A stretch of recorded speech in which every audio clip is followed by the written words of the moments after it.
another really cool episode to follow up Big Mike. When we talked to Matt Hay prior to this one, and then we got the idea that it wouldn't be right to air somebody else and then the next coach. We wanted it to be Coach Mike and then Coach Pranker and Secession. Yeah. Yeah.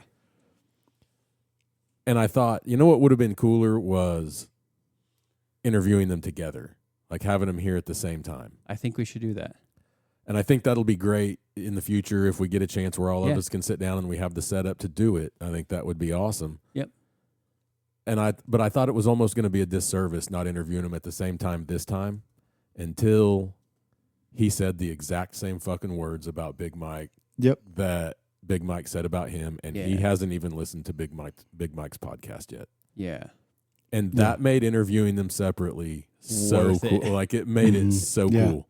Because it was like we were interviewing Big Mike again around that time. You know what I mean? I literally got goosebumps down the back of my neck, down my legs. My arms were covered. I was covered in goosebumps hearing him say the exact same things about Big Mike that Big Mike said about him. Yeah. That's incredible. Yeah. It's like...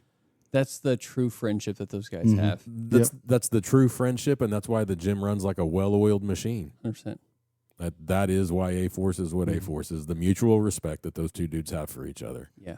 And that's what carries over into the culture of the gym. Yep. And that's all you could ever want for somebody that's your friend, that's your training partner, that you go into business with, is that. And like I even jokingly said, I think we were off air or something, I was like, Mike never really poked fun. Like we kind of joked with Big Mike about Pranker, and he never said that. And I mean, like, it's probably the same way I am with you guys. Like, I'll give you guys shit here and when we're around each other, but anybody else says something about you, I'm like, whoa, those are fighting words. Right. He would not go to that. So I love that about both of them. Even in a playful way. Right, He was super, protective of them. The respect there, it's obvious. Yep, absolutely. That's what makes it so cool. Something that I would say to anybody listening, if you listen to this one, make sure you go back and listen to episode 7. Yeah, Big Mike. And if you listen to Big Mike's episode number 7, make sure you follow up with this one. Yep. It's, It was incredible to hear the things that they say about each other, and it's verbatim. Yeah. Like, I don't know that I've met two humans that have the mutual respect for each other that those two guys have. Yeah, it was pretty awesome. I mean, it's, like I said, it's unique to us and special to us because we're part of that gym, and they're definitely building, what I think is going to be the premier jiu-jitsu place in the area. Yep. And then also hearing their story about how they started the gym at Blue Belt and were essentially their own coaches. And then, like, it's fun to hear his goals of, like, a gym the gym's going out, they're moving. We could take that gym over. I'm like, yes, we could. Let's do it. That would be badass. Yeah, that'd be so fucking cool. Start lobbying for it. Anyway, well, this was another banger. We got more coming. I'm really excited for all the stuff we got coming up.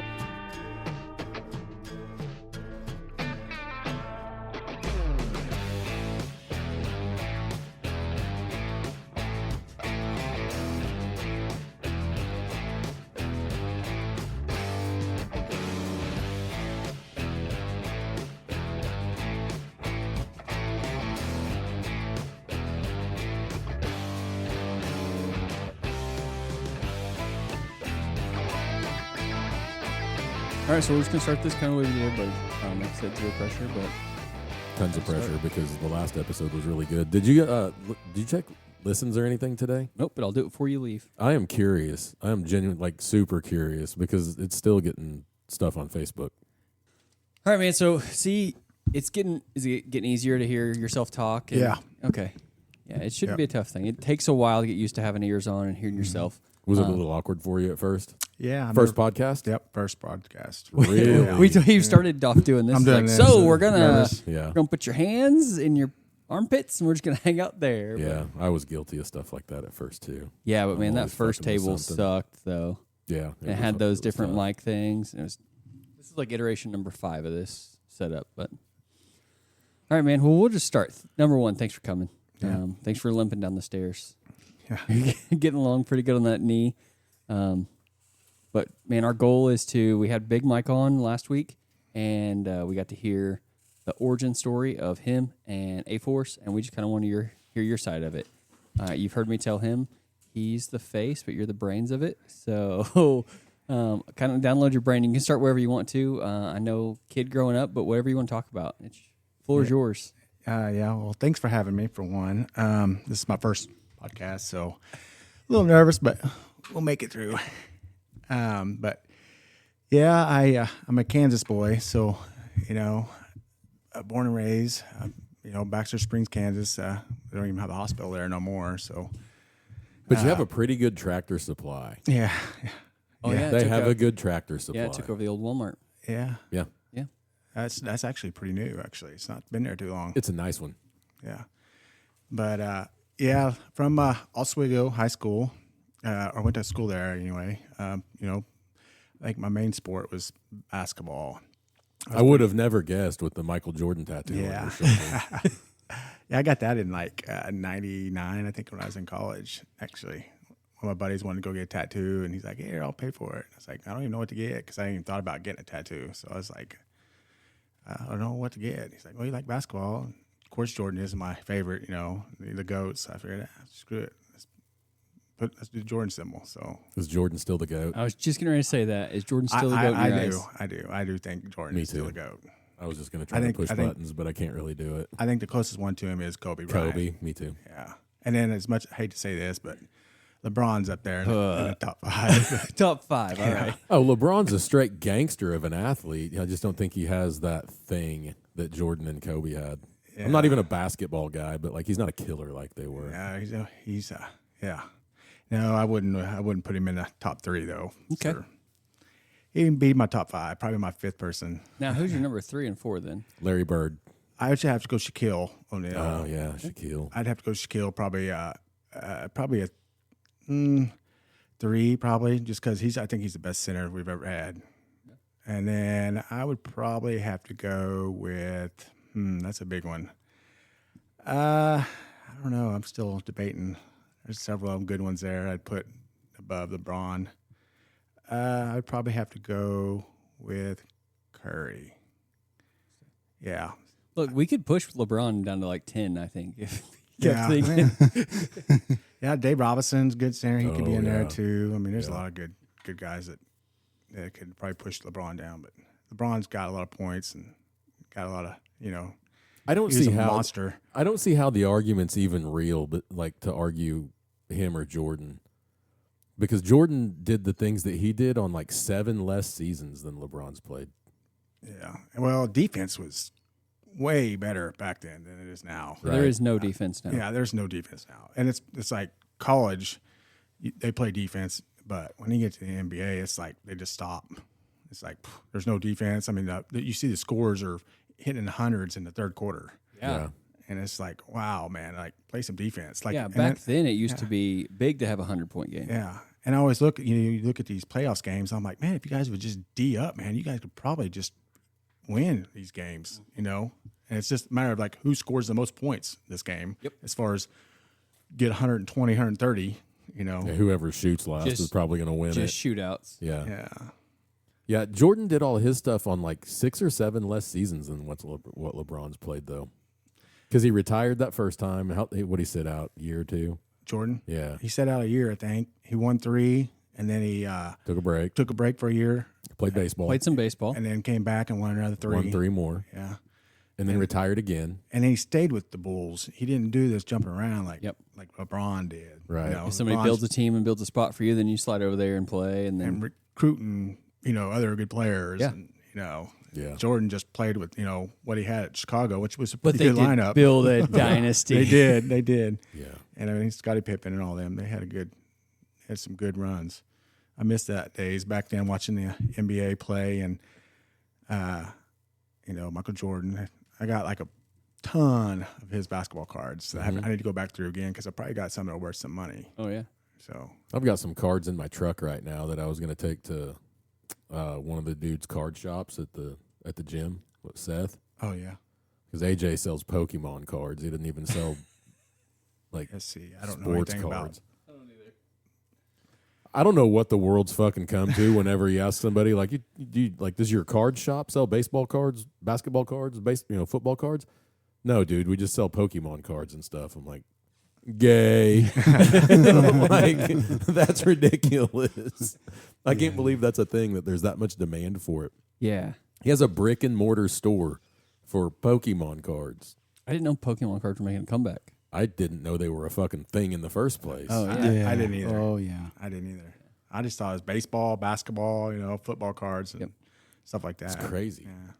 Yeah. But I guess Seth sells actual like sports cards. I've got a book of nothing but Bo Jackson and a book of nothing but Nolan Ryan cards.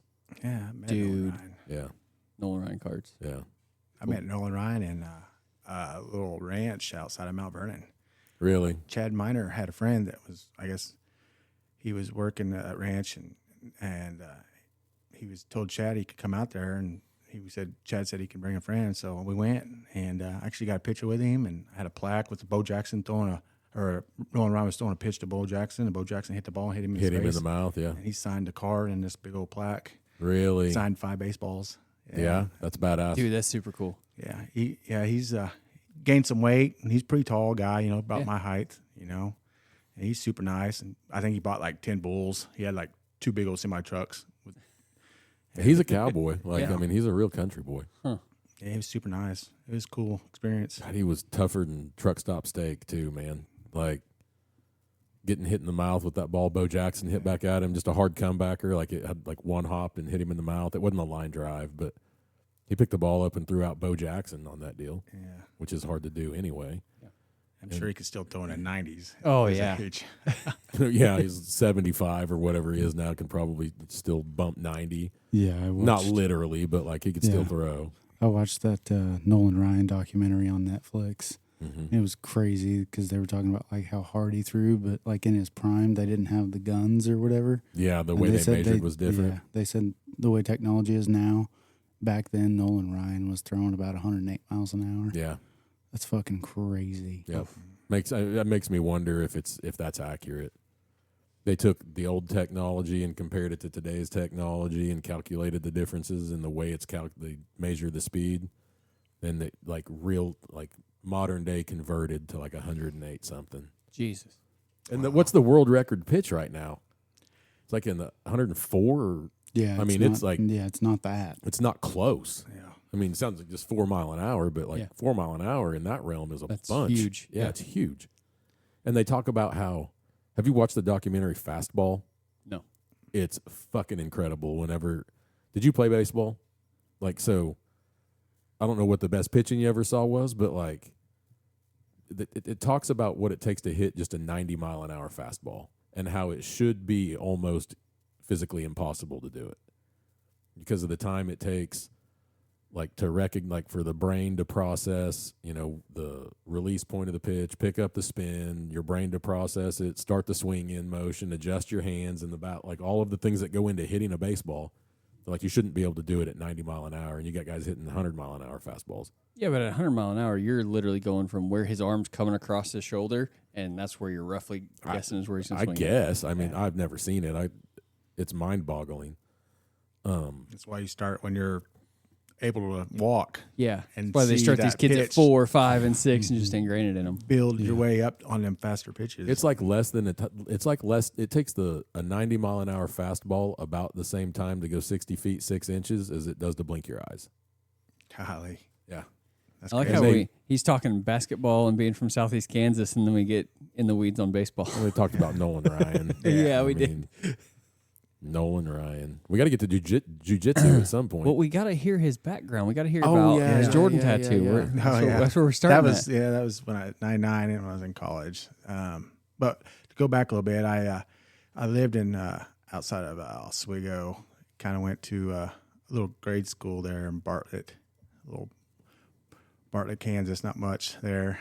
Co-op. That's it. Exactly what it is. Co-op there, and we live out in the country out there, and a little farm out there, and had some animals and stuff like that, but just pretty much just lived out in the country, and we're a little poor. I had a poor family, We didn't have a lot of money. My dad, he actually built water beds, like not like a manufacturer, but like him and the owner of this store in Coffeyville, Kansas, he would be up front selling water beds, and there'd be a bunch of displays, and he'd be in the back, and he'd be like just, building them, you know, and so when we was growing up, man, me and my brother, when we had water beds. Bougie. You know what, you don't hear about them now. Much No, they're more not now. even a thing No. anymore. Yeah. Yeah. Yeah, so I look back now, I'm like, man, how could I even sleep on a water bed? Because I know it's, I don't even know if I Go could to do move it. one way and she's like riding a boat. Especially when you got someone next to you and they're getting up and it's like, there's no way. Sloshing around everywhere. So what drew you to basketball?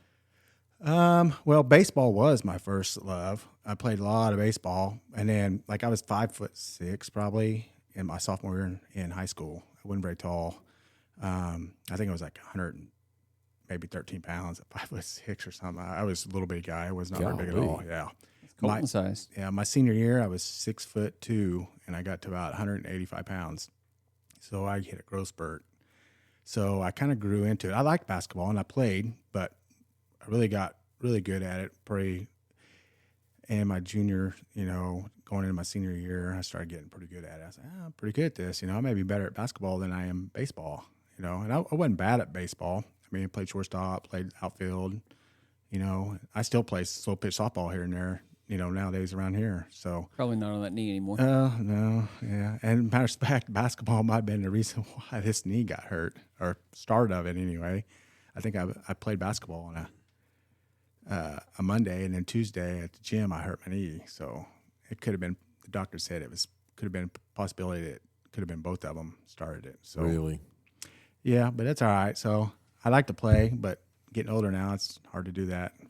I don't want to get injured. So you did some college basketball, right? Yeah, did some college basketball and stuff, and that was fun. Life, got old pretty quick. You get up in the morning, you go to morning practice or car conditioning, and then you go to class, and then you'd have practice at like 3:00 or something like that, and then it's repeat same time. It's life. It's like I said, there's no time for anything, and plus I lived in Oswego and I drove to Parsons every day, so it was time I got home, it was a full day. Oh yeah. Yeah, so it definitely kept me going. I mean, I wouldn't change anything. I'd still do it. I wish I kind of would have played more than what I did, but like I said, I ended up moving up into Joplin, and or should I say Webb City, I guess, and that's when I moved up here with Chad. And stuff like that. And I've had a lot of roommates. I look back, I was doing that yesterday. I was like, man, I've had quite a few roommates. And so I lived with Chad and then another guy, named Ashley, who was from Australia.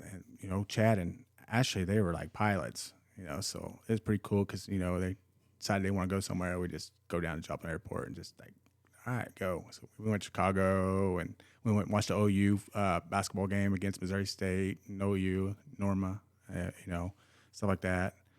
And so it was pretty cool little deal living with them guys. They're really super nice guys and stuff like that. Wild times, though. Yeah. Like wild times. Yeah, it was.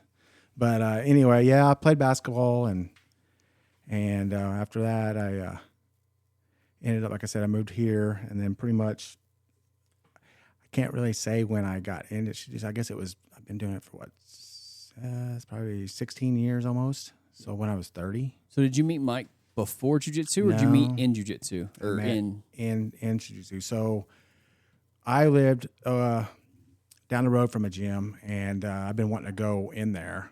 And I even went by myself one time, but I didn't actually. I looked to the class and I was looking, like the guys in there, the people in there. And I said, man, I kind of want to try this, But I ended up not going in. And then I had a buddy that came over, I think like 2 weeks later. He's like, hey, did you see this martial arts gym down here? And I was like, yeah. And I, of course I told him, yeah, I actually went over there and I was going to go in, but I ended up chicking out and not going in. So he's like, man, I want to try it out. Let's go see what it's all about. And I was like, all right. So I said, we'll go check it out next week, go in and see what it's all about, and be a lot easier to, go through the front door. Because I think that's the hardest part of going into any martial arts gym, is getting to the front door first. I think once you get in there, it's like, oh, wow, it's not as bad, and stuff like that. But anyway, we went in, and I started doing Muay Thai, like Muay Thai kickboxing and stuff. And the first class I did, it was like, yeah, I like this, you know. I wanted to learn how to punch, kick, and all that stuff, you know, and defend myself. But and then, which was fun. And then I was about to leave, and you know, of course, the owner and the coach was like, "Hey, you want to try some jiu-jitsu?" And of course, at the time, I'm like, "Man, what's that?" You know, he's like, "Well, you know, this is stand up you just did, so this is the ground stuff. It's like wrestling, kind of, you know, submissions and all that." I was like, "Yeah, let's try it." So I tried it. So I tried both classes that same day, and then he's like, "Well, I'll give you a week to try it for free, you know, kind of like we do at our gym, Yeah. you know, and see if you want to maybe join." And I was like, "Man, no, sign me up." So I was ready to sign up first day, man. I was like, "Yeah, I'm in here, I'm ready to go." So I signed up, and then I started going pretty much 4 days a week until pretty much I got my blue belt, which was like 18 months later. And I met Mike. Mike wasn't there. He was, I think, on a break. And he came in later down the line, and then of course he walks through the door, and you know, Mike, yeah. And I'm like, holy cow, 6'6", 350. yeah. And I'm like, holy cow, I do not want to mess with this guy. You know, but you know, we all know Mike. He's a big old teddy bear. Oh yeah. And so he came in, and then Mike was been there. You know, we've been doing jiu-jitsu pretty much the whole time. You know, I ended up stopping Muay Thai. I got hurt. And I ended up getting a herniated disc in my C5, so I was out for like 9 months. But I still came in every day, you know, just sat there or you know, watch them teach, you know, try to keep my mind fresh with it and stuff like that. So I didn't miss any classes, but I was, you know, I couldn't, you know, get on the mat and compete. And That's when Mike said you got dangerous. yeah. Yeah, that's crazy to me that you could go in and that you could retain anything just sitting and watching it. Yeah, I mean, you think you watch a video of YouTube and then you like, you know, but you're actually there in person seeing it, you know. So yeah, you can retain quite a bit, you know, more than you think. Especially because then when I went back to rolling, you know, I'm not gonna say I retained all of that, but I get back to rolling, you know, finally, and then I remember seeing this. You know, I remember seeing that whenever it was taught at class when I was just setting off to the side. You can demo a technique and then you say 1, 2, 3, ready, go. And I walk over to Trent and I'm like, I don't remember what they just said. Like, well, I get better the more you on the mat, the more you do jiu-jitsu and stuff. You know, This is also that computer brain that he has. yeah, like that's a different ability to retain information. Is 100%. my point. Yeah. But yeah, I ended up, like I said, I was out for 9 months. And I think that happened right after I got my blue belt sometime. Because I was coming in 4 days a week as a white belt until I got my, like I said, I got my blue belt 18 months. And I was competing 6 months in.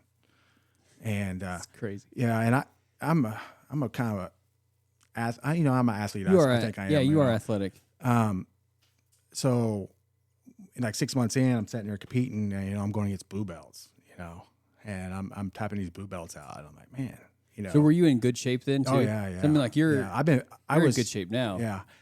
I was playing basketball still back then too, and I was playing basketball probably 3-4 times a week. Man, I was playing quite a lot of basketball, pickup games, leagues, and stuff like that. So you were in your early 30s. I was right at 30 when I started jiu-jitsu. So yeah, I was in my early 30s.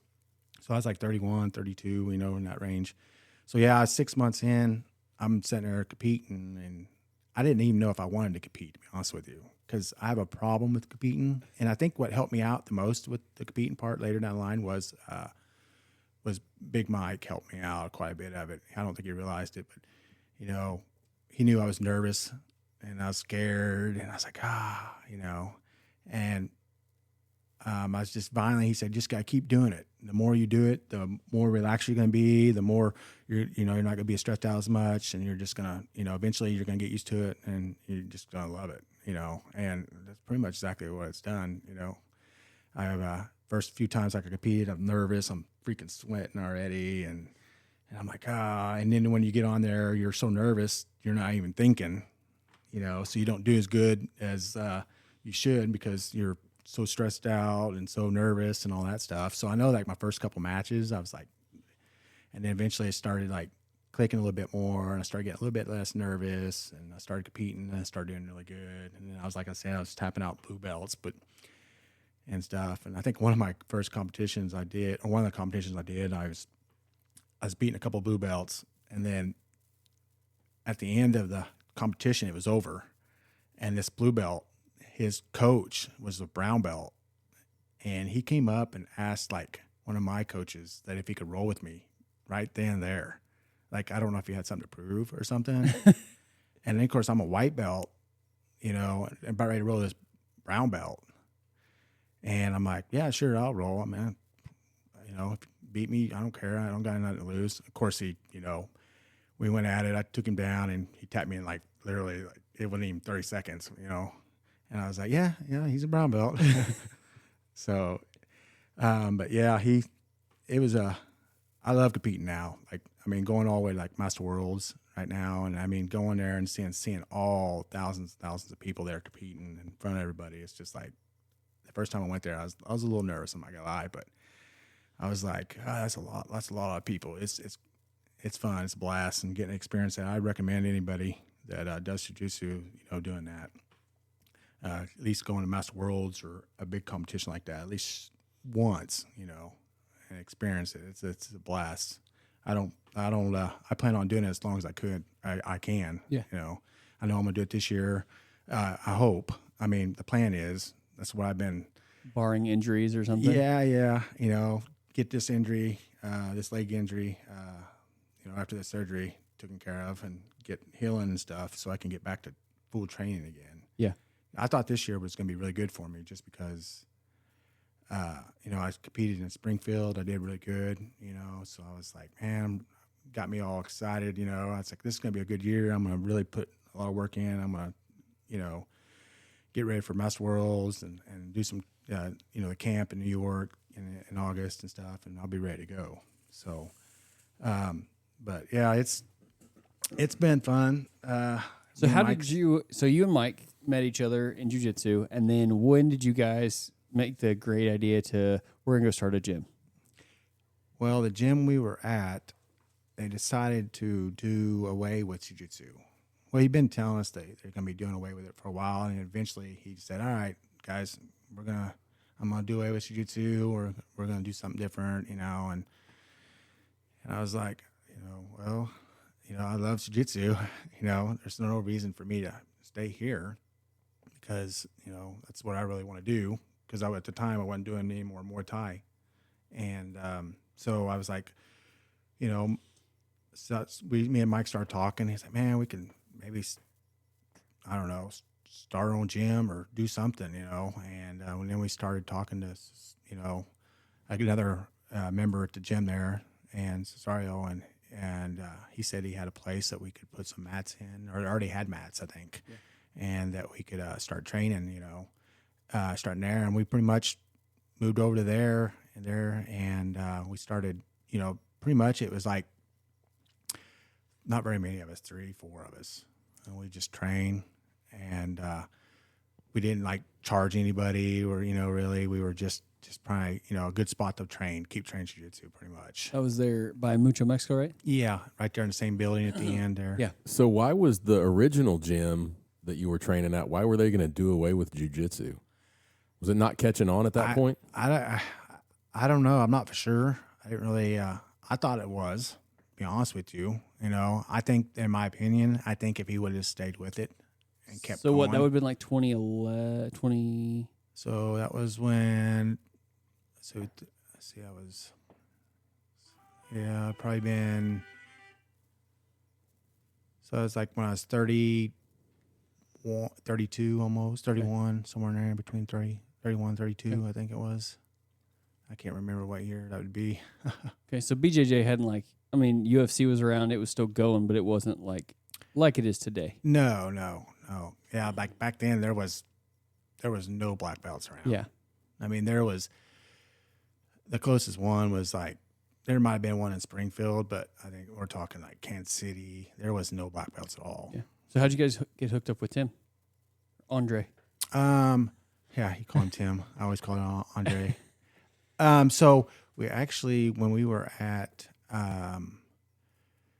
at the first gym, we were under a different black belt, and well, that didn't work out. So ended up, they decided to go under Andre, which they met through a mutual with Jake, Jake, and they're in Wichita. So we ended up getting underneath Andre there, and that's when actually we got our blue belts at that first gym that we were at. Okay. So me and Mike and Seth ended up getting our blue belts then. And then I think that's a little after that's when I got my herniated disc, and I was out for 9 months. But anyway, we ended up getting our blue belts, and then a little later down the line after that, that's whenever he started to do away with Jiu-Jitsu on his, at his gym, and so we decided to move over to Mucho, Mexico, Cesario, and start training there. And then eventually, me and Mike decided to move to, there in Webb City at the next to the Orient Express, and start our actual go all the way out, and start a business, and it started off a little rough. I gotta lie, we were paying money, $300, $350, sometimes $400 out of our own pockets every month to pay for everything, the rent, utilities, and to keep everything going. And there'd be times where it was just me and Mike, and sometimes it would be 3 or 4 people, and eventually we got 6, and then we got got up there like 8, and then we're like, holy cow, this is becoming we're getting a lot of people in here, at that time. And now I look back, I'm like, all right, it's like we got a lot of people in our gym now. Some of our classes are, close to 35 to 40 kids. Yeah, well, you were there on Tuesday, and we were like Packed. Yeah, packed in there, and you're counting like, dude, this is. Yeah, I think we had like 30, like 40, like close to 40 yeah, somewhere. 40 on yeah, it was 40 quite on the a few. mats was tight with stand-up game and everything else. It's the most I've ever seen. Like when I walked in, it was kids class, and I was like, "What is fucking happening in here?" It was like Dude. seminar day. Kids class is blown up too. Yeah, that's good. That's what I like to see, the kids, because Yeah. it's hard to build a kids class, and that's where I like to see build more as a Yeah. kids class. And I also like to see a woman's class. I think it's a really good thing on the weekends. They have that open mat for the women. Yeah. I think that's a good deal. I thought I was glad to see Colton's that. waiting to get the invite to that, so because he hits their weight No, class thank and you. size restrictions. I think all of them have kicked my ass a number of times. I'm waiting on a Okay. seniors class. Seniors class. Seniors white belt class. Yeah. Yeah. Stop getting wrecked by all these kids. Yeah, it is rough when you come in and roll with 40 plus 40 plus versus a 20-year-old kid that's been a wrestler for all high school. Corey gets a hold of me and just suplexes me from side to side. Yeah. Bounces me off the mat. Yeah, especially when He's so violent. yeah, they're a purple belt, mid-20s, Yeah, and you're Yeah, like, that sounds great. it's like, holy cow! I wish I was a purple belt in my mid-20s. I wish I would have started it a long time ago instead of at my 30 age. Yeah, that's been my Me regret too. with it, is like when I see like Andrew come in and I think he's 16. Like if I just started this at 16, like how much better off would I have been? Yeah. It's so frustrating. And I tell them, like all the younger kids that I see, I'm like, stick with it, because I see, Oh, yeah. how well they do, and they pick up on it so quick, and their cardio's endless. Yeah. And I'm just like, stick with it. Yeah, it's like being a coach and stuff. It took me a while to get used to that. Like people calling me coach and stuff, So I'm like not used to that, people, all right, see you later, coach. And I'm like,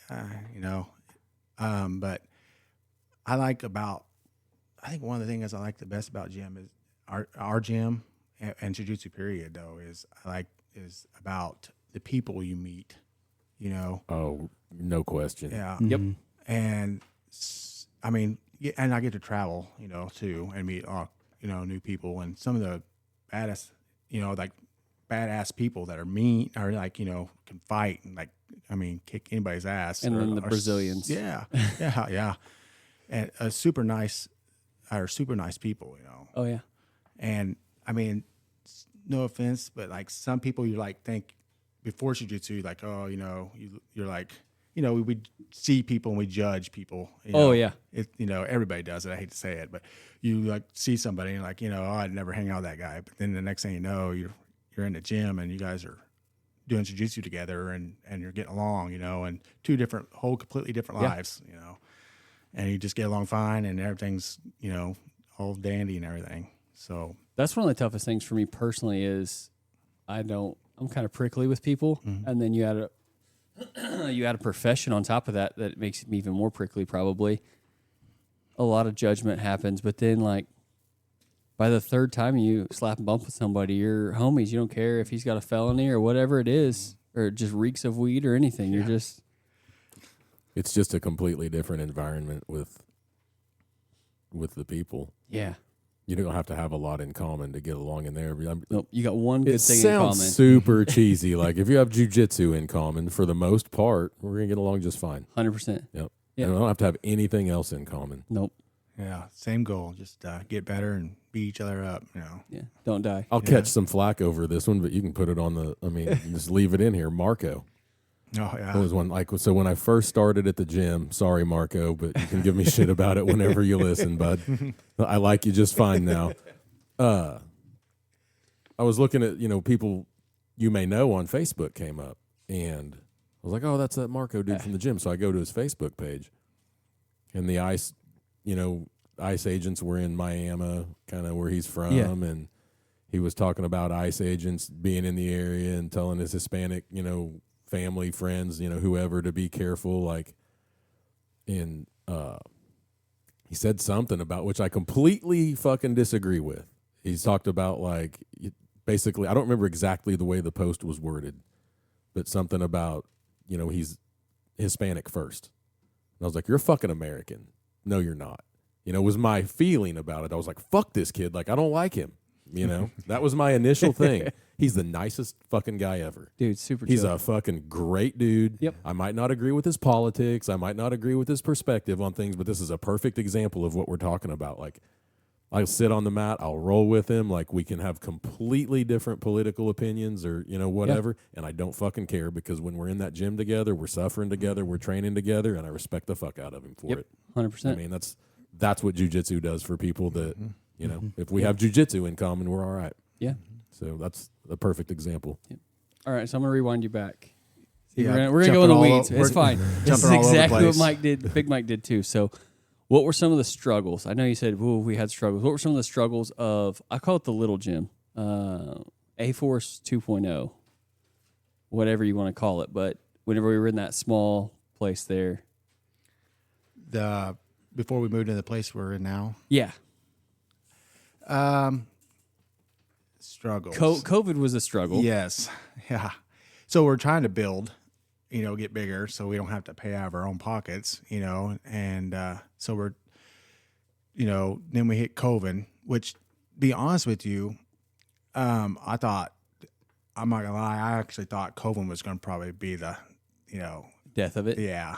I was like, man, I was really, really scared, really worried about it, because I really wanted this to work, I wanted it to make it, I wanted to grow, I wanted to, where we're at now. Yeah.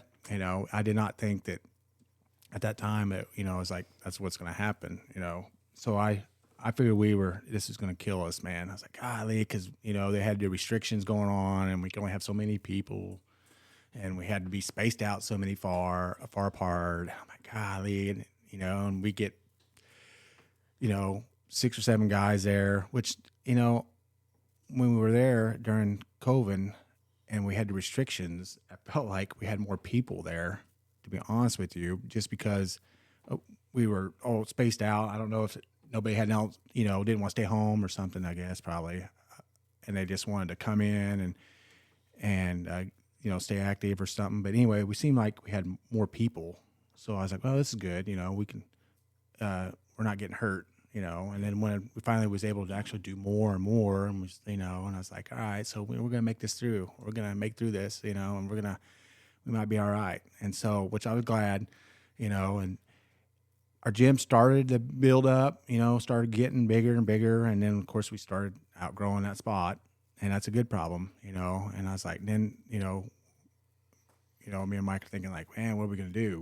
We need a bigger place, and then we're going to need more mats, And then where we move, we're probably gonna have to do some kind of construction, you know. So we're about ready to fork out some money, you know, and get ready, you know, to try to upsize and find a better place. And of course, the place where we're at, the landlord that we have, she's fantastic, and we're like, man, it'd be nice if we could just get like a 2-spot or even a 3-spot there in this, you know, in this place, in this building we're at already, and that would be fantastic. Which we ended up moving over there and getting, 2 spots there, and now we're definitely outgrowing it. I've said we could move the nail lady. We could just move her to the other side. Yeah.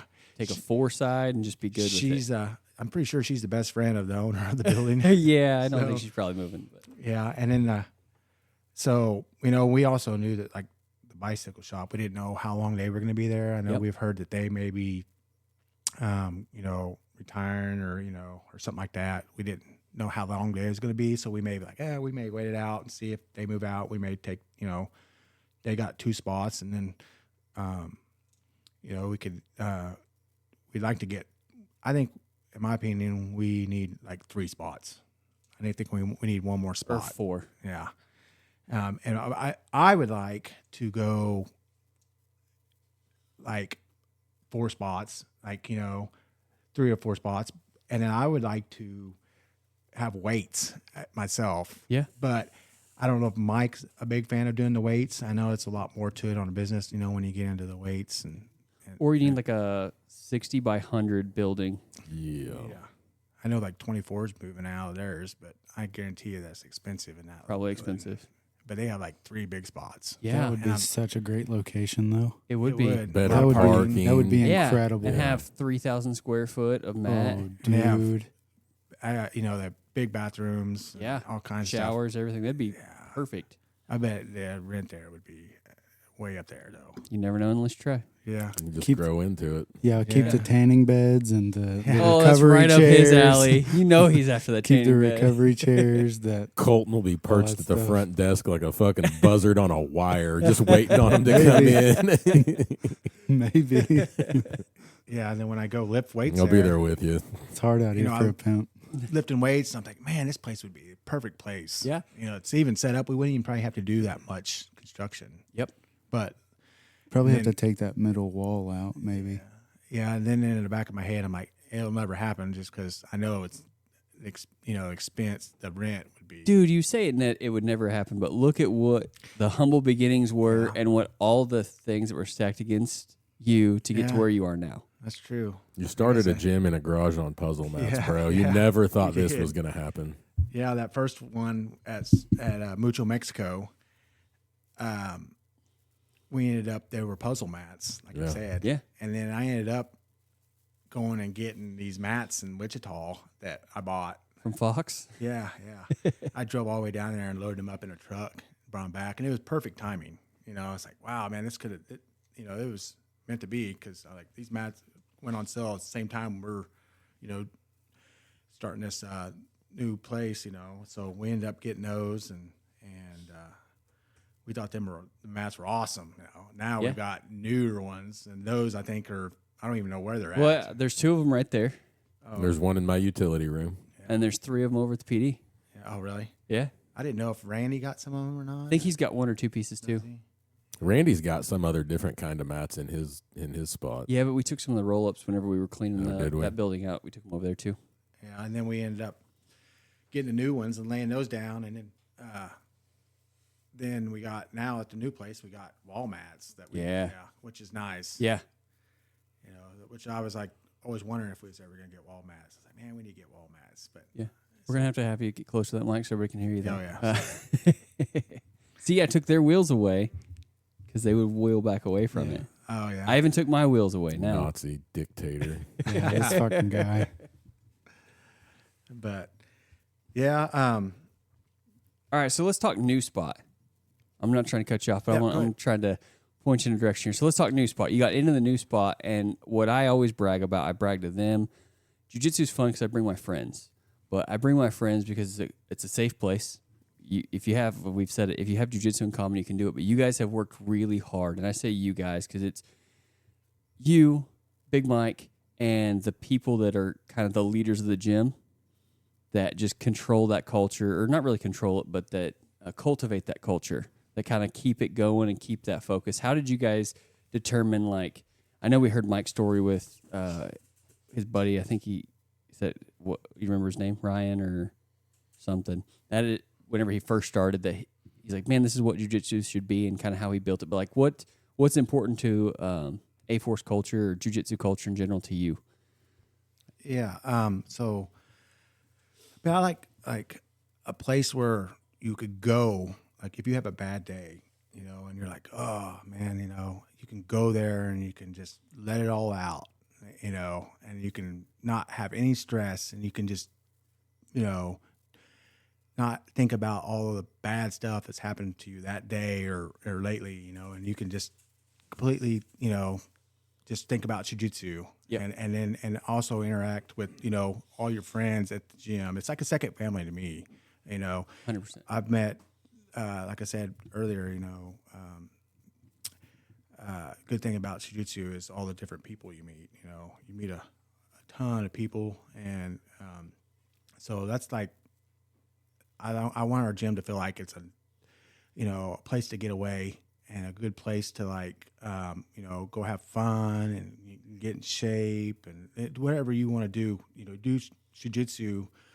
You know, everybody's got their own reason why they want to do it. You know, some want to compete, some want to, you know, get in shape, some just, you know, addicted to learning it. You know, I mean, there's just so many different reasons. And but yeah, I like to make it to where it's like, it's a safe place, you know what I mean? So everybody can go in and not have to worry about anything else that's happening in their life, and they can just, you know, like a big old kid, just go have fun, you know? Yeah. I think you have accomplished that mission. Oh, 100% you accomplished At that least mission. for me. Yeah. Like, I can't speak for everybody, but I can absolutely say from my perspective that exact thing is how I feel about that place. Yeah. And the good thing I like about it too is that when I get to coach, or I love going to the competitions and coaching, man, and seeing our guys do good. Whether they do good or not, I'm still always gonna be proud. You know what I mean? We're gonna win some, we're gonna lose some, but it's, you know, it's good to see that our guys are like, they're winning, you know, they're doing good, and you see the confidence, and you can see, you know, they feel good about themselves, they're better, you know, their mindset's, you know, perfect, you know, and getting help, you know, someone comes in, it's like not in a good mood, but then, you know, when they leave that place, they're like in a lot better mood, you know, and they're like, all right, thanks, coach, you know, and stuff like that. You know, that's makes me feel good, and I know I'm sure it makes Mike feel good, you know, and so I think it's one of I get to help people, you know, get like, you know, their minds right, make, you know, feel better about themselves, confidence. And I know it made me, when I went to the first time I went to jiu-jitsu, you know, when I was growing up as a kid, I didn't want no competition. I didn't want to be physical, really, besides like playing, you know, play basketball, baseball, sports. I wasn't like I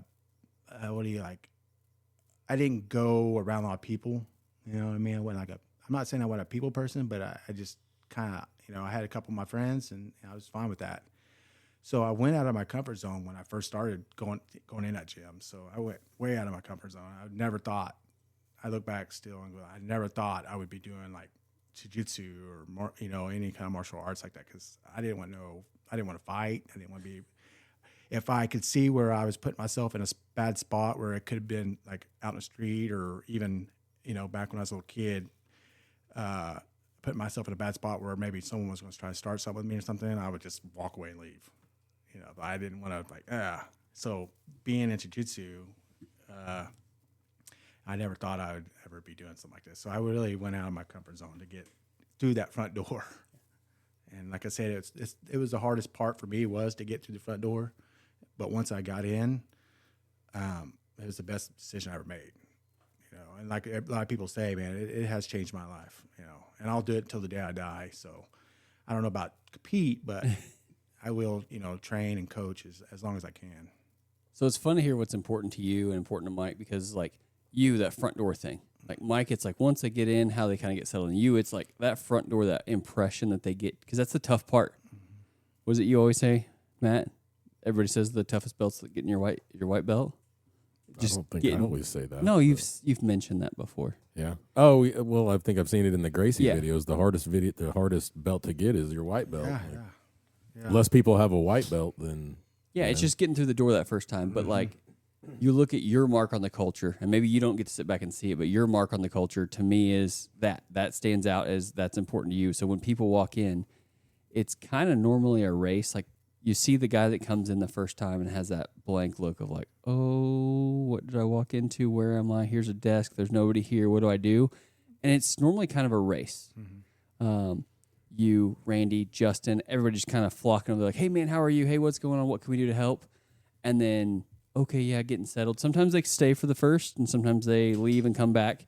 But then it's getting started on that. It's what does it take to get them on the mat after that? And that's the fun part is once they're on the mat is what it takes to kind of make that impression, make that stuff happen, you know? Yeah, it's once I see someone come through the front door, it's like, you know, make sure I introduce myself and make sure, you know, I make it where it's not as you know, they're not as nervous and intimidated, and you know, because I know how I felt going through the front door. So I'm like, when someone, you know, so I'm going to them like, hey, you know, we're all nice here. We're not trying to hurt you. We're not trying to punch you or kick you in the face or hurt you. We're here to, you know. Yeah, I mean, I said it before. They not to cut you off, but that was the thing that kept me. Like I went the first time because Walker was. I talked to Matt about it, and it was the fact that when I walked in, not a single person in there didn't come up to me and introduce themselves. Everyone came up and introduced themselves. They made me feel welcome, and you do feel like it's a safe environment. Oh yeah, you do feel like, oh, okay, these are nice people. Like nobody in here is here to hurt me. Like we're all here to learn, and it's. I've said it 3,000 times on this thing probably, but it's the best worst decision I make in a week. It's humbling. It's an incredible feeling. It's empowering to, you know, get the confidence to feel like should you ever have to defend yourself, you're learning a skill that will allow you to do that. It's been incredible to watch the gym grow but it's something really cool to watch an old guy like Randy in their 60s come and shake your hand, and then another guy with gnarled ears and fingers like Carlos be the next dude in line like, hey man, I'm so glad you're here. Yeah. That's just a fun diversity to see in the class. Yeah, you got, you know, all ages, you know, from it's you're never too old to start, you know, so for all those listening, you're never too old to start. You know, I hear that a lot, you know, like, oh, I'm too old to start, or, you know, I can't do this because of this and that. I'm like, man, I promise you. You can do it. It might be tough. Yeah. Like starting at 50 would be really rough. Yeah. But you can always, no matter how old you are, you can always just come in and start making, you know, you start making movements and start learning jiu-jitsu and, you know, I think you'll be glad you did, you know, but, yeah, So what's your favorite thing to teach? Let's dive into the weeds here. Let's see, man, I'm a big arm bar guy. So as far as like jiu-jitsu, doing the arm bars, I think when I was like a blue belt, white belt, blue belt, I was getting mostly arm bars. Yeah. And I kind of got away from the arm bars. I've been doing like, lately I've been working on, before I got injured. You're working on your knee. Yeah.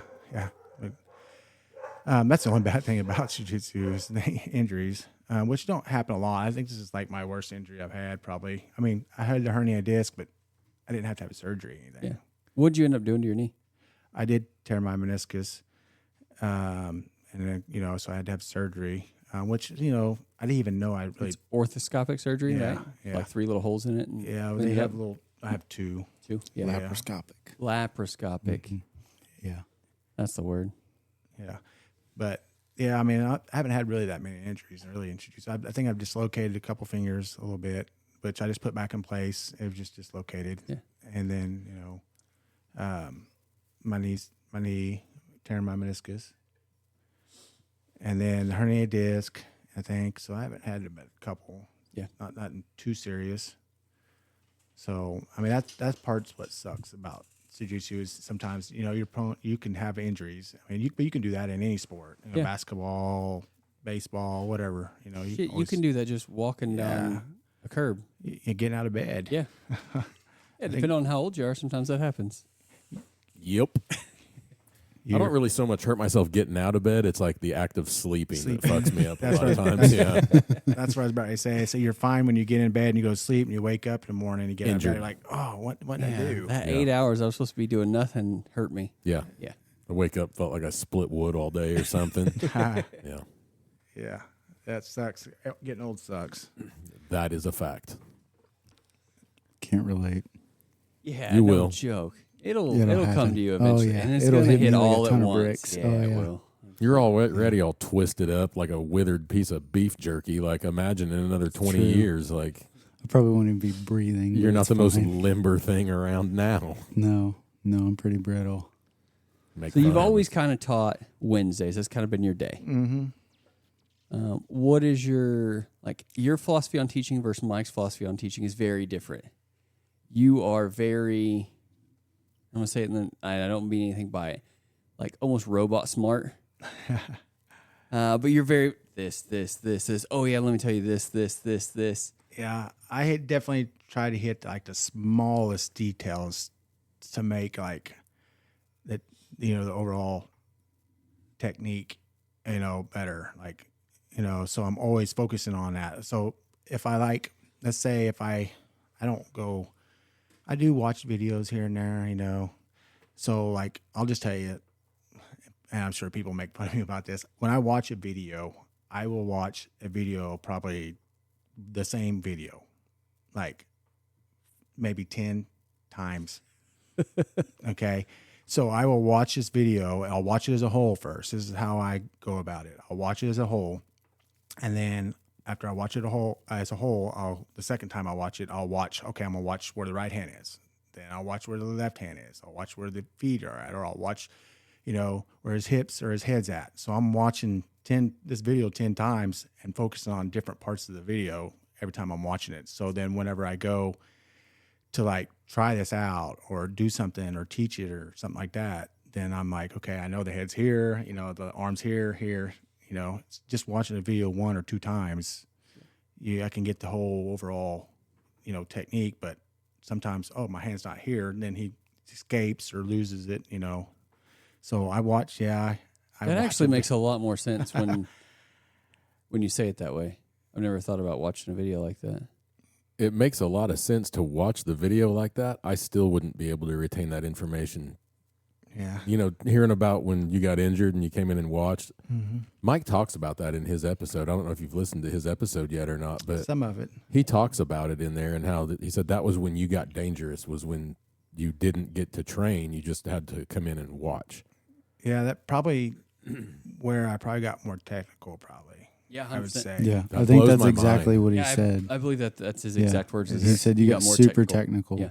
Yeah. And it's crazy to me because I'm a hands-on guy. Like if I'm not doing it, I'm not going to retain it. So it's mind-boggling to me that like you can learn that way. Like I wish my brain worked like that. Same.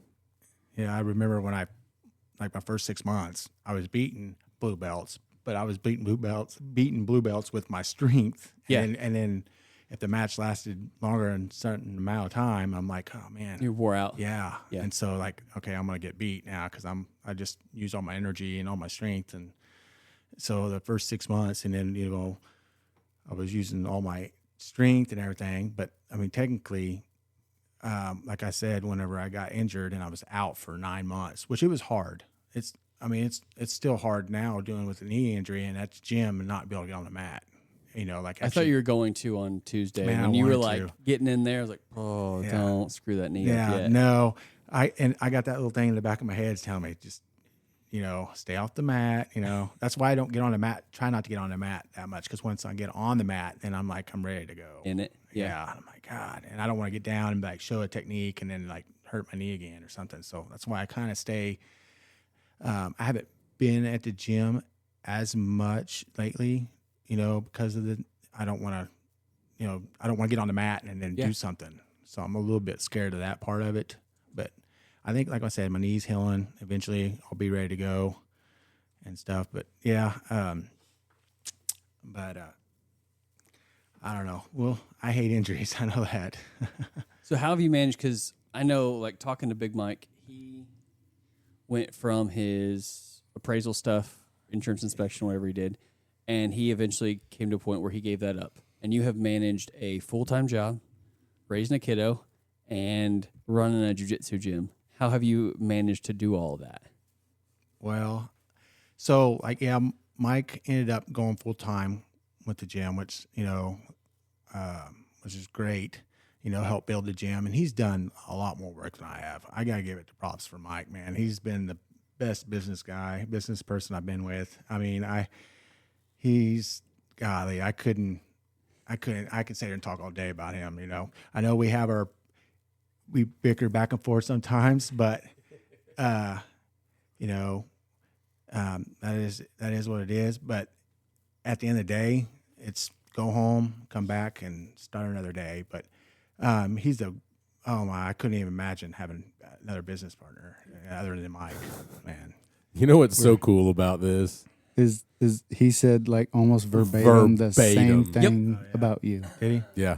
Dude, it's that's fucking why we're cool. sitting here smiling at each other. I need to because he watch said the this. same thing about you. He's like, I should have prepared better for this. Yeah, he literally, it was damn near word for word. Couldn't imagine having a better business partner. Couldn't have done it with anybody else. We argue like brothers. It never turns into bad blood. It's honestly funny. Like all of the things you just said, like he said all of them in his podcast. Yep. Yeah, I need to go watch. Give me that. goosebumps. Yeah, that's awesome. Yep.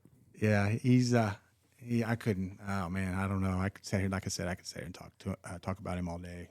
He's such a good guy, man. He'd do anything for anybody too, man. He's a big old teddy bear. I like to try to get the mean out of him sometimes. When we roll, sometimes that's he's done it a few times, a year, and he's came at me pretty hard, and I'm like thinking in my head like, oh crap, And I wish he would do that in competition no more, but yeah, he's a super good guy. Like I said, I couldn't have a better business partner. So how did you balance that? Because I know, like, when we were at the I say old gym, not the old gym, but you would work a physical job all day and then come teach a class and then have to go home and bring your kid with you some nights. Yeah. So I'd get up in the morning at 6, and then I'd go to work, and I wouldn't get home till sometimes 5:30, 6, sometimes 6:30. And then I would run home, and I would literally jump in the shower and get my stuff together and then run to the gym. And then the time I got home, it was 9:30 after 9 o'clock every night. Yeah. And I was doing that literally, 3 to 4 days a week. That's why I don't come in on Mondays now, and I do Tuesday, Wednesday, and Thursdays. And so it was go. Yeah. It was nonstop. And you can only burn that candle at both ends for so long. Yeah, you get tired and wore out. But that's a good thing that co-owners, me and Mike. So there's 2 of us. I can only imagine if it was just one. You'd have to do it full time. It'd be hard to run a full gym and not, and work. Yep. So, and I didn't. And then when we decided that, Mike was wanting to just do the full time with the gym and build the gym up, I thought it was a fantastic idea. He, like I said, he puts in way more work than I do, because I still work and all that. Eventually down the line, whenever I, retire and stuff like that, I'll be, helping out with more on that, help as much as I can with it. I probably don't help enough with Mike, so he's the business part of it. When we first started our gym, the construction part, the first gym before we moved to the new place, I was doing the construction and putting a sign up and doing all that. And Mike, he's the, the business part of it, takes the money and stuff. I don't like doing it. And I go back to I was saying, I that's why Mike is also, a good business partner, because I don't have to worry. Mike, I trust Mike more than anybody, man. I'm there just to have fun and be able to just get on the mat and train. So I'm not really, we got to pay the bills, but all the money goes back to the gym. Yeah. We don't take any money. I don't take any money, So I like to just, that money that we make put right back in the gym, make it bigger, do all that stuff, make the gym better, so I don't take any money from that. I mean, yeah, when we go travel and we go to like competitions and stuff like that, we use the gym to help pay for some of that stuff, the 100%. expenses. Yeah.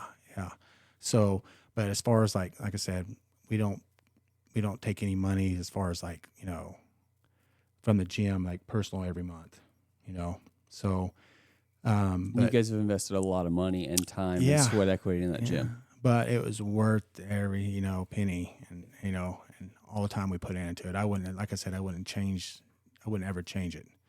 I would never not do this ever, or step away now because, I'm committed now. I gotta be there. Yeah. So, but yeah, it's been a good ride. That's for sure. So I think you're just starting the uphill climb at this point. Yeah, hopefully we keep getting bigger, and I keep seeing new people. Like I think like earlier this week we had a bunch of lower belts in there, which is a good sign, that we're getting new people. I don't know where all our upper belts were at, but we had a lot of lower belts in there, so it looked like that's a good sign of our gym getting bigger and bigger. That Tuesday there was some faces I've never seen before. Yeah, a few. Yeah. You guys also have a really, I'll say you guys. You guys have a really good stable of upper belts that you've kind of groomed up to be able to teach. Yeah. So I think it's very important, like, in my opinion, like, start teaching it, like, purple belt and stuff. You know, I mean, Mike, we were blue belts, and we were trying to teach a little bit of stuff. I think we were just more like blue belts on the mat, and we were just, all learn together, when we first was over at Mucho, Mexico, But when we started getting our, I got our purple belts, and then we started like teaching and stuff like that. And it's like, you got to learn how to teach too, man. I was terrible at it. You got to do this, you got to do that, you got to do this. That's what I'm saying. And they're looking at me like, do what? I was absolutely terrible. Mike was way better at it than I was. So I had to learn that part of it too. At the same time, I'm trying to learn jiu-jitsu, and we didn't have like any black belts around here, so we're doing the best we can, trying to go to seminars, going to Wichita. We're trying to, go learn more stuff so we can teach, and stuff like that. So you're literally learning to make yourself better, but learning how to teach and learning a move. Like, how can I not only learn this for me, but how can I learn it and teach it to 20 other people? Yeah. Yep. Oh yeah. So it was doing that at the same time. Yeah. And like I said, I was absolutely terrible. I was like, man, I don't know. Is teaching the thing for me? So it took a little bit, but I think I've got it down better, a lot better, And I know sometimes like when I teach class, I get in depth pretty good on some stuff, and I got to tell myself, like, all right, hold on, we got lower belts here, we got to slow it down. We got to, a little bit more simple, I get into the deep stuff sometimes, and I feel like sometimes these guys might be looking at me like, what did we just do? It's cool. We check out sometimes. We just let you do your thing, and then we get back together. We're like, how did we get here? Yeah.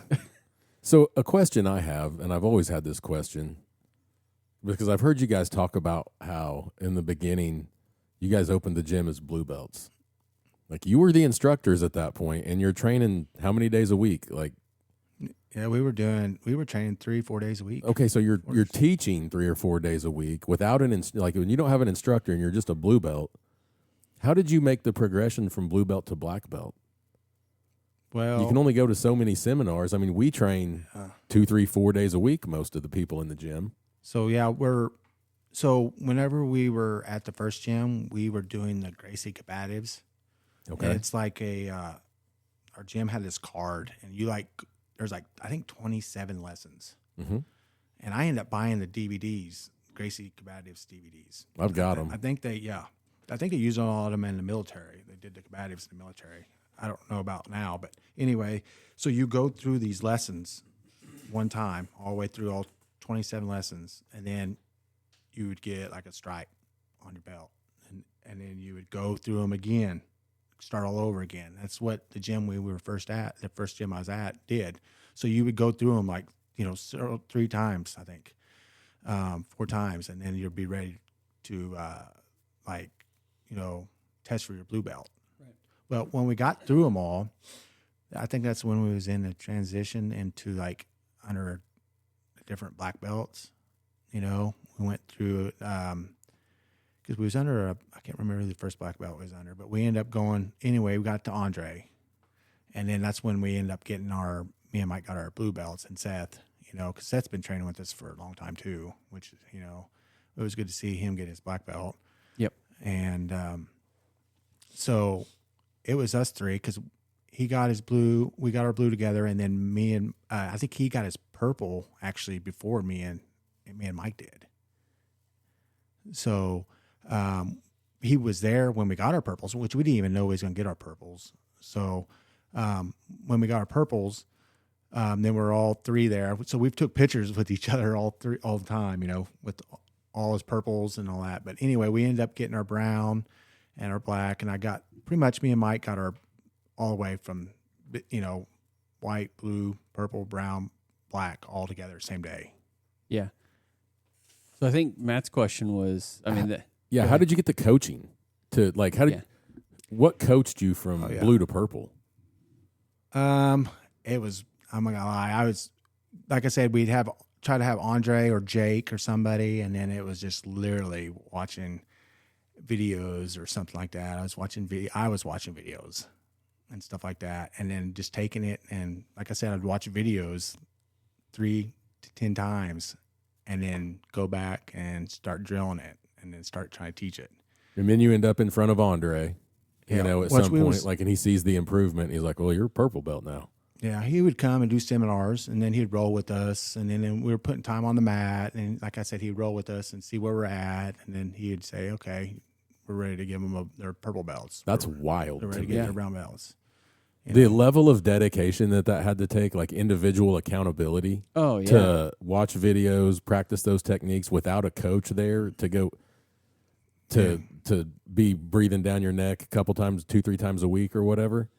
Or not to be able to have a coach there and raise your hand and be like, "Oh, so I'm right hand dominant and left brain dominant, and this don't make no sense." Yeah.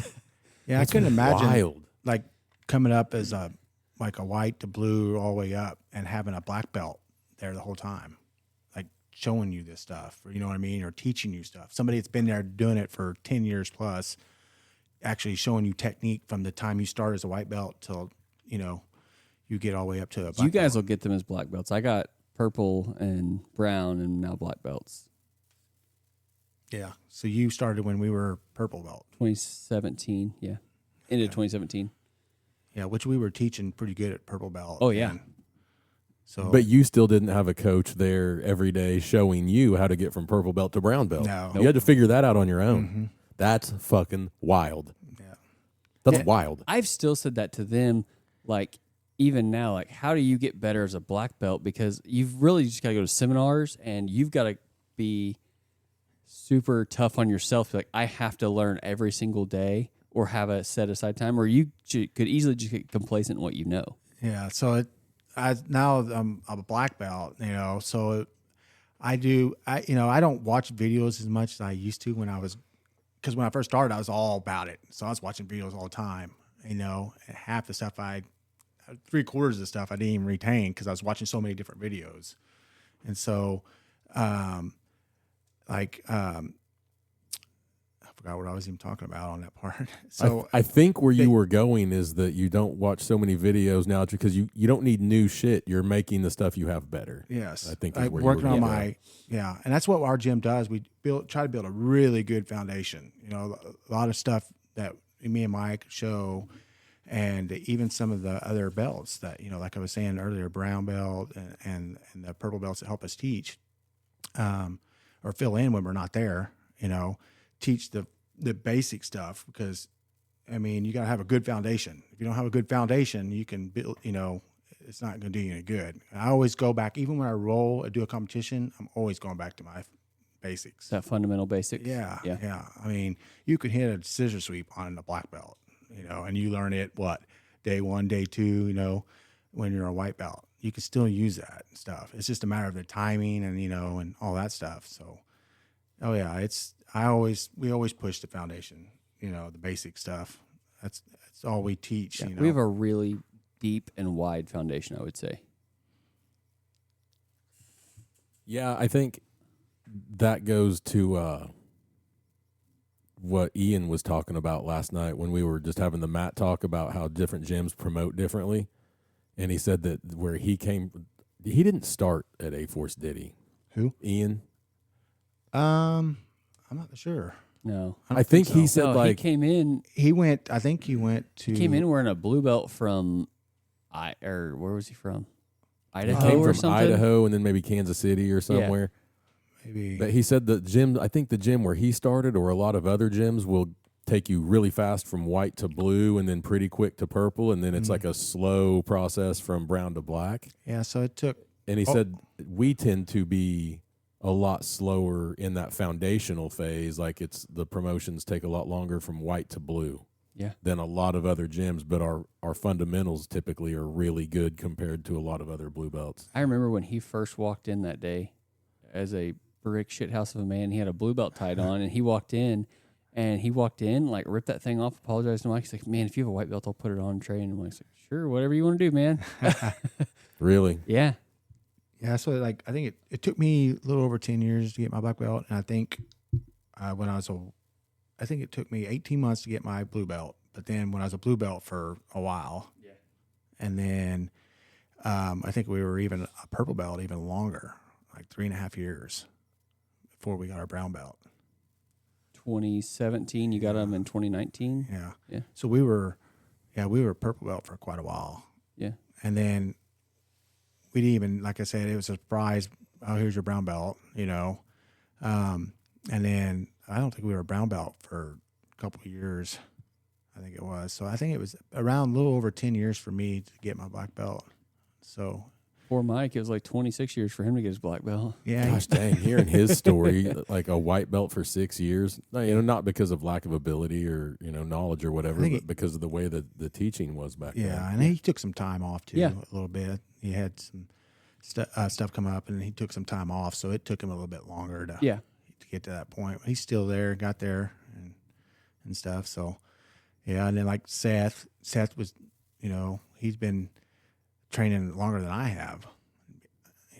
He just goes AWOL sometimes. Yeah, yeah. He got into that, fighting and stuff, and like I said, he came over. We was over to the first gym, and he got it. Like I said, he got his belts. He got his purple belt before us, and then finally he's brown, and then he had been a black belt a lot sooner if he had stayed Stuck with with it it. more. Yeah. Yeah, I think he moved to Arkansas and then ended up coming back and stuff like that. So he would have got his black belt a lot quicker probably if he would have stayed with it a little bit, But yeah, it's good to see he got his black belt and stuff. It's nice to have more than one black belt too, because I remember like at our gym. So like we didn't have no black belts, and now we've got 4 black belts at our gym now. Yeah. Consistently there that are just, and some stellar brown belts. Oh God, yeah, and some monster purple belts. Yeah. Like I think our purple belt, we have. Yeah, I'd put my purple belts on the line for. I mean, them guys are freaking monsters. Yeah, they dude. are. There were some hard rolls. Who are our purple belts? Drew, Justin, Garrett, Caleb. Yeah. There's too many to remember. Yeah, I'm just doing the ones that are there consistently that stand out to me. Oh yeah, Nate. And then you got like Cody and your brown belts, so they're going to be, and Randy a brown belt, and all them, Ian, which eventually down the line are going to be black belts. So we're going to have a bunch of black belts on our mat, Yep. and then we're going to have a ton of brown belts. Yeah. Yeah, so it's going to be a lot of high level. I think it's kind of obvious who the guys are that are going to stick around, that are there for the long haul. I mean, we've got people that I really don't believe are leaving that are white belts that'll be there for the duration. You got blue belts that ain't going anywhere, and then the purple belts, they're obviously there for good, and the brown belts ain't going anywhere. Your blue belts are finicky ones. Blue belt blues. Yeah.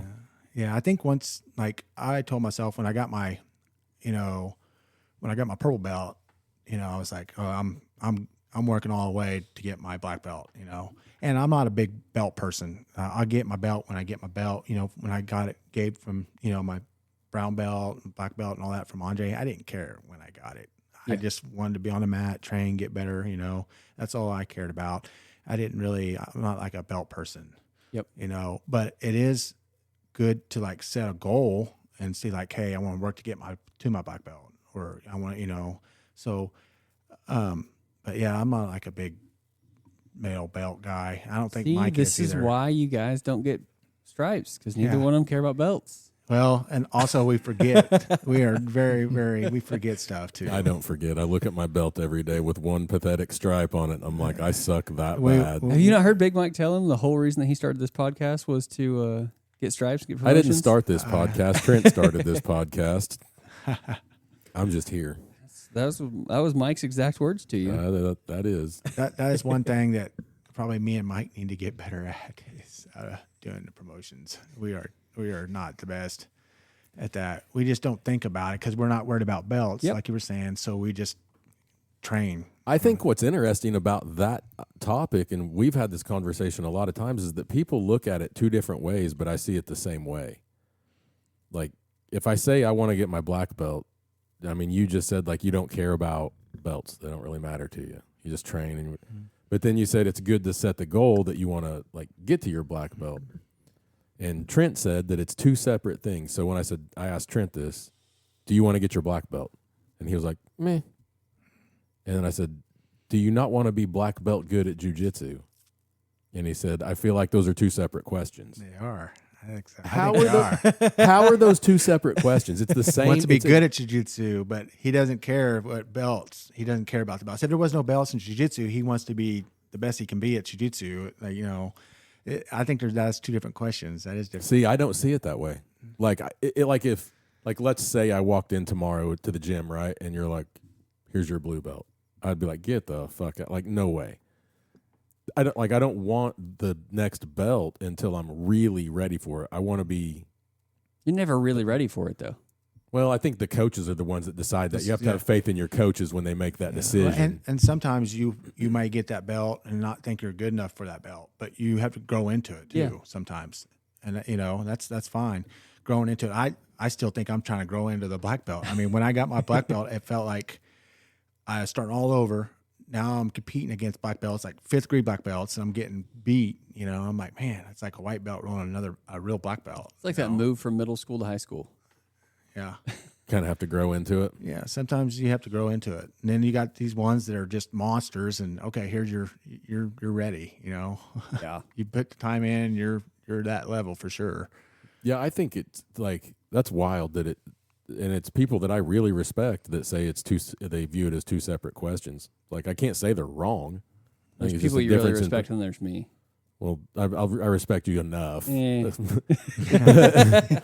mild amount.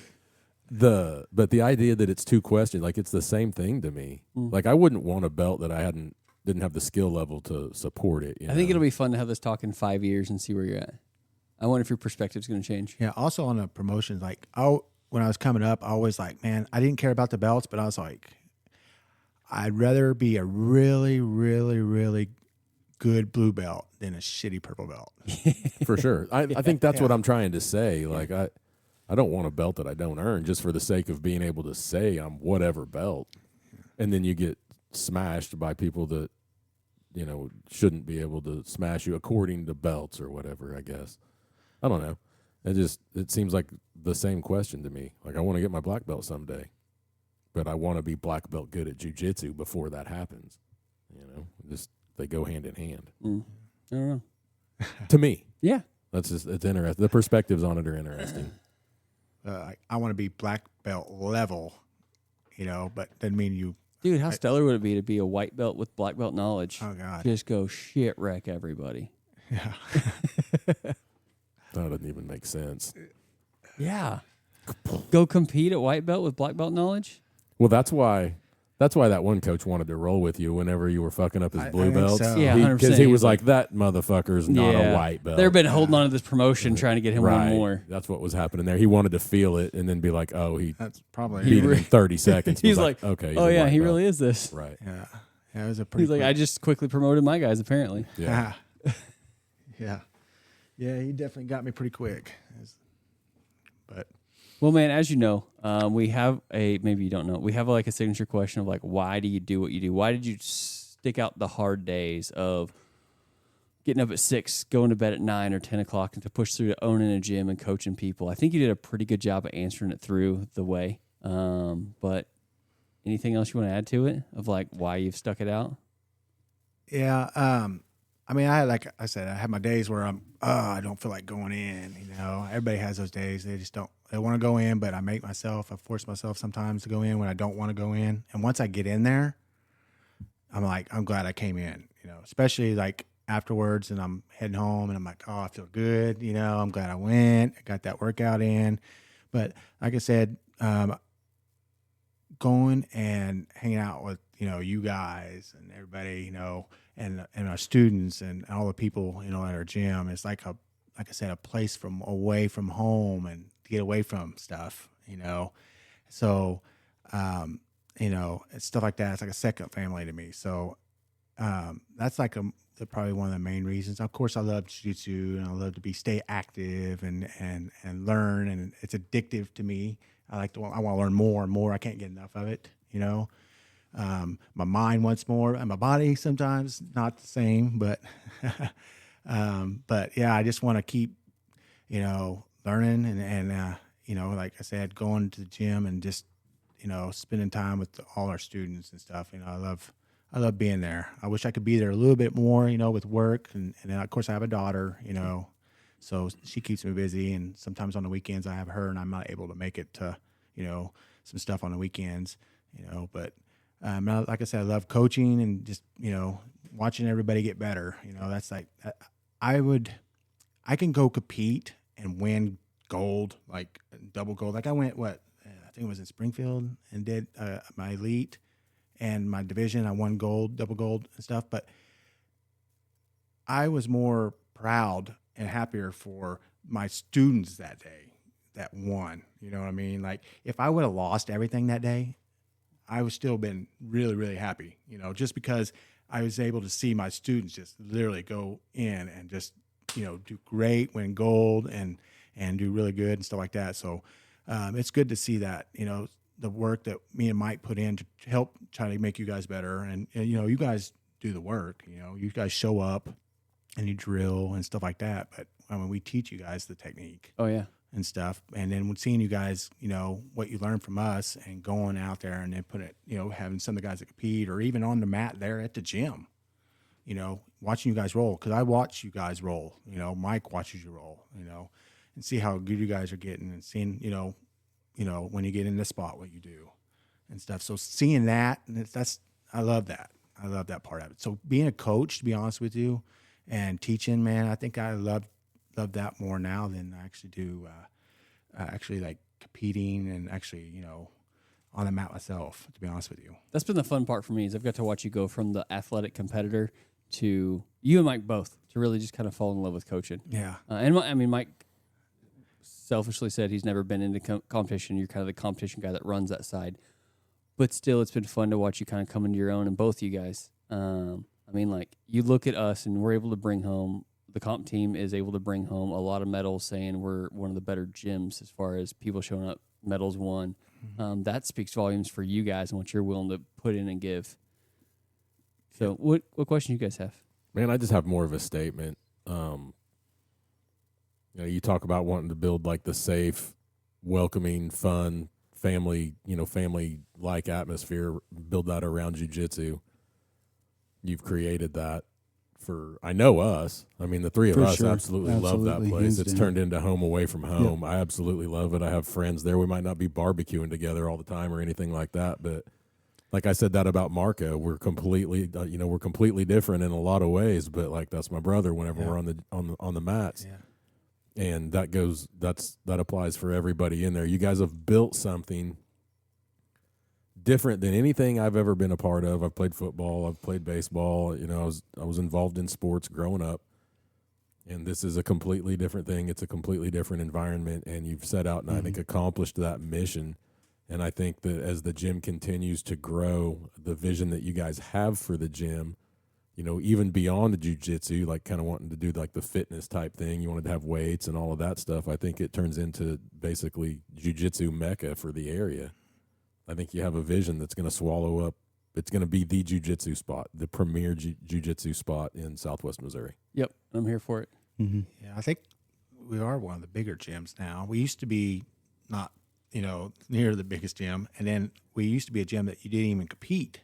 Yeah. We didn't have a lot of, you know, competitors. We didn't compete. Now we've turned into that gym that we've, you know, we got a lot of people that compete and stuff like that. So, which is a different, you know, total different gym than what we were a long time ago. I'm super happy for you guys that we're going to compete. I'm just going to keep doing my hobby thing and cheer for you guys. Yeah, I think you're building it on, I think you're hitting on all cylinders.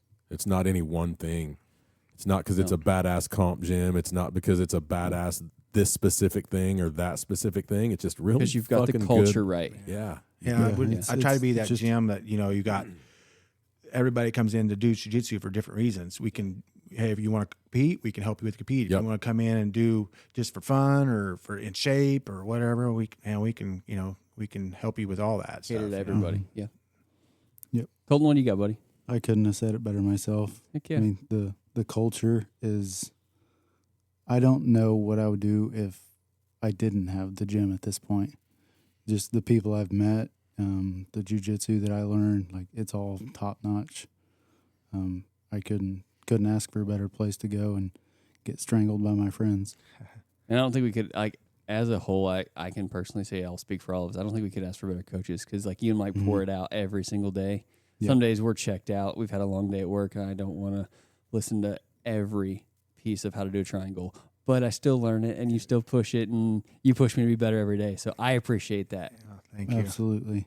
Yeah, our gym wouldn't be, you know, near what it is either without our students. You know, we have a great group of guys and women at our gym. You know, so it wouldn't be the way it is without, you know, our students. So, but yeah, thank you guys, all our students, you know, for, you know, believing in us and coming in and letting us, you know, train jiu-jitsu with you guys and, you know, stuff like that. You guys do a great job.